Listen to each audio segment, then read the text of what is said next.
What's happening, party people? This video is ending out the year from last year. I went into Chicago, finished that steering rack. I was rolling into Chicago. I was rolling. The cops are hating. They always trying to catch me riding dirty, trying to catch me riding dirty. Nah, just kidding.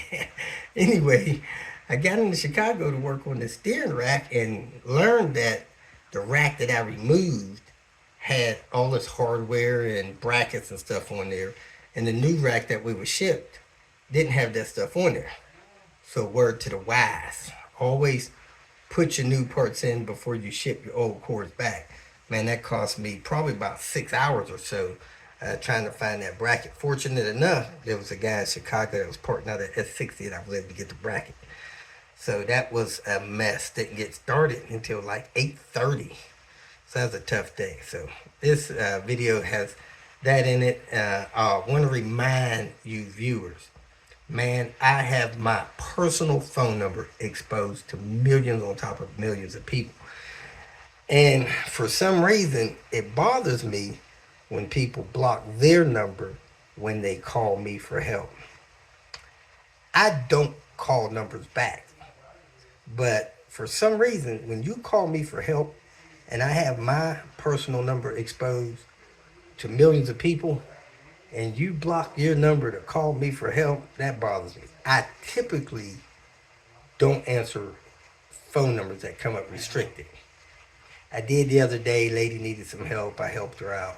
But, you know, hey, if you know somebody and you tell them to call me, tell them to make sure their number is unblocked, or they're probably not going to get me. I'm just not going to answer. So besides that, everything's going well. I'm here in Las Vegas taking care of some stuff for some people, and then I'm going to get Panther and take it to Albuquerque, probably replace the engine. So that's where I'm at. I hope you guys are having a great day. Thanks for watching. Kicking off today, rolling into Chicago, I actually decided to take an alternate similar ETA route, and look at this.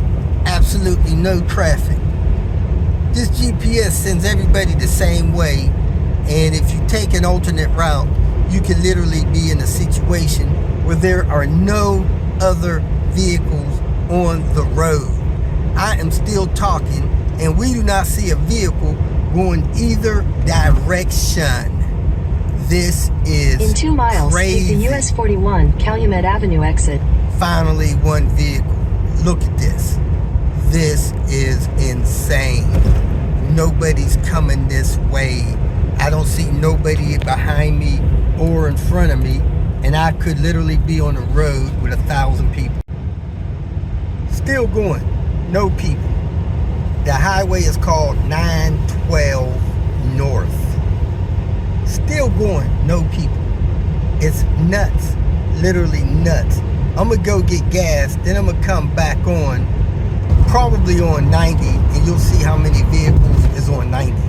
But this is insane. Freaking ghost town on this highway. In half a mile. Well, folks, we are back at the steering rack.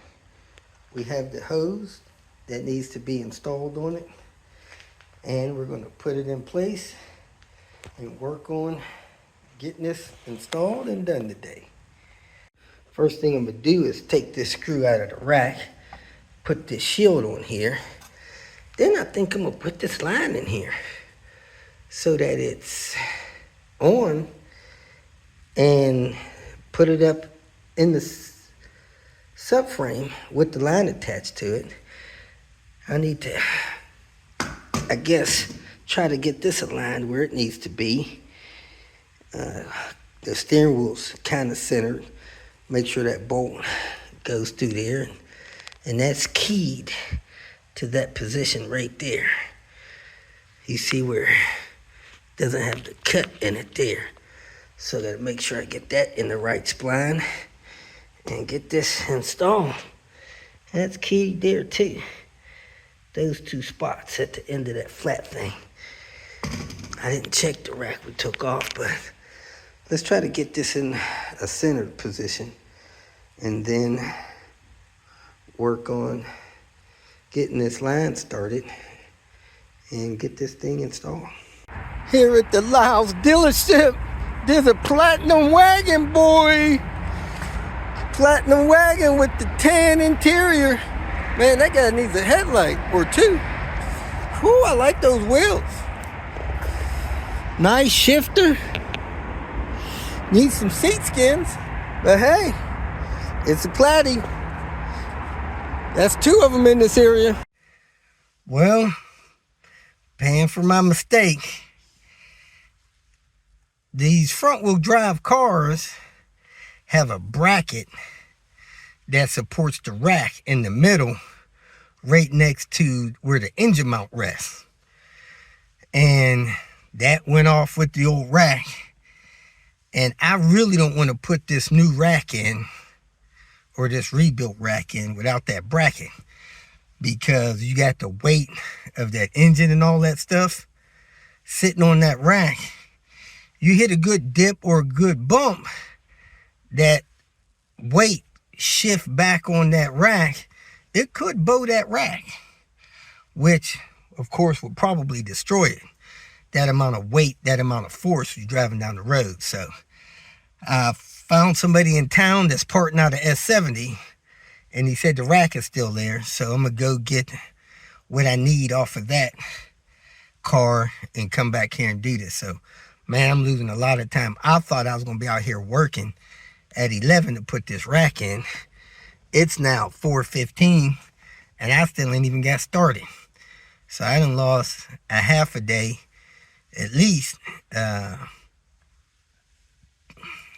dilly-dallying around. And I'm about to lose another 2-3 hours getting the stuff I need off this other rack. Then I'll come back here and hopefully this rack will go in quick and easy. So that's where I'm at. Let me go get this rack. Thank God for Jake. We got the bracket we need.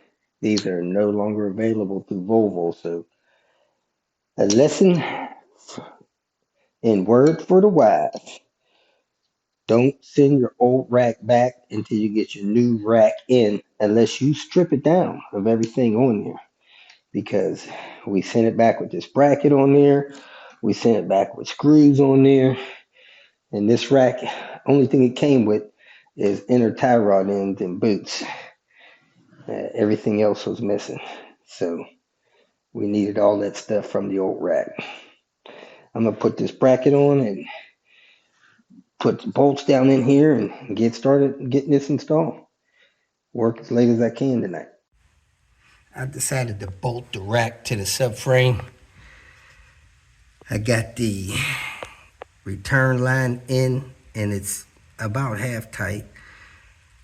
And I wanted to make sure that the pressure line would go in, and I believe it's in it started. But I think I'm gonna have to pull the pressure line back out to get the return line tight, then put the pressure line in. So I'm having problems with my 19 making movements on here with this top line on there. So let me get that off of there. My shorties stop at 18 and I need a 19 for that. So let me get that pressure line off and tighten that return line in and then install the pressure line. It's 10 o'clock. I'm knocking it off. I dropped the security pin that goes in the bolt up here, but I do have all that stuff in. The rack is in, the lines are tight. I just need to finish bolting up the subframe, hook up the return hose, service it, put the outer tie rods in on, and try to do a halfway decent alignment on it so he can take it to the alignment shop. But I'm done for tonight. That's it for today. I went and got me a hotel room. Didn't punch all the way through my hotel reservations. Got to the hotel, reservation wasn't completed. Tried to do it on my phone because it was a better deal or whatever. Ended up booking the hotel next to the one I tried to book. And even though the guy had an empty parking lot, 50% empty, he wanted me to move my car. So I didn't get to bed till, man, it was almost midnight. So anyway, went and got that rack done the next day. So thanks for watching again. And please like. And if you're not a subscriber, subscribe. Help me out a little bit. and make a comment on a video. If you got any questions, ask them, and that helps the algorithm. So hopefully it'll suggest the video to more people. So thanks again for watching. Have a great day.